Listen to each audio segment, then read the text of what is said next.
Big Boss season 8 లైవ్‌లో నాగమణికంఠ పెట్టుకున్న విగ్గుని ఏడుస్తూ తీయటం ట్రోలర్స్ చేతికి చిక్కింది. ప్రస్తుతం నాగమణికంఠది విగ్గు అంటూ తెగ ఏకిపారేస్తున్నారు.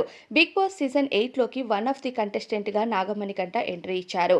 నాగమణికంఠ చిన్నా చితకా రోల్స్ చేస్తూ కాస్తో కూస్తో రీల్స్ ద్వారా ఫేమ్‌ని దక్కించుకున్నారు.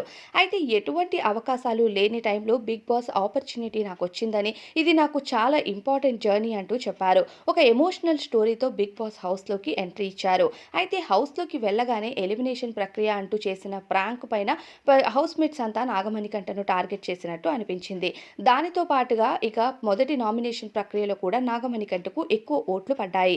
మళ్ళీ ఆయన ఎమోషనల్ జర్నీని చెప్తూ 2 ఏళ్ల వయసు ఉన్నప్పుడు తండ్రిని కోల్పోయినట్టు, అలానే క్యాన్సర్ బారిలో పడి తల్లిని కోల్పోయినట్టు, తల్లి రెండవ వివాహం చేసుకోవటం వల్ల స్టెప్ ఫాదర్ తనను ఇంటి నుంచి గెంటేసినట్టు, ప్రేమించి వివాహం చేసుకొని అమ్మాయితో అమెరికా వెళ్లి అక్కడ అమ్మాయి ఉద్యోగం చేస్తూ నాకు ఉద్యోగం లేక నన్ను బయటికి గెంటేశారంటూ ఇలా ఒక్కొక్కసారి ఒక్కొక్క కథని చెప్పడంతో ఈయన మెంటల్ స్టెబిలిటీ తగ్గింది అంటూ కొన్ని వార్తలైతే వస్తున్నాయి. అయితే ఎటువంటి నేమ్ ఫేమ్ లేని వ్యక్తిని ఒక ఎమోషనల్ స్టోరీ ద్వారా బిగ్ బాస్ హౌస్‌లోకి తీసుకున్నట్టు కూడా కథలైతే చాలా వస్తున్నాయి. నాగమణికంఠ ఓటింగ్ విషయానికొస్తే నాగమణికంఠ ప్రస్తుతం ఓటింగ్‌లో కూడా టాప్‌లోనే ఉన్నాడు. అయితే తండ్రి పైన చెప్పిన ఈయన మాటల పైన ప్రస్తుతం ఈయన చెల్లి కావ్య బయట దానికి రెస్పాండ్ అవుతూ మా అన్నయ్యని సపోర్ట్ చేయండి. ఫ్యామిలీ అంటే చాలా రకాల గొడవలు ఉంటాయి.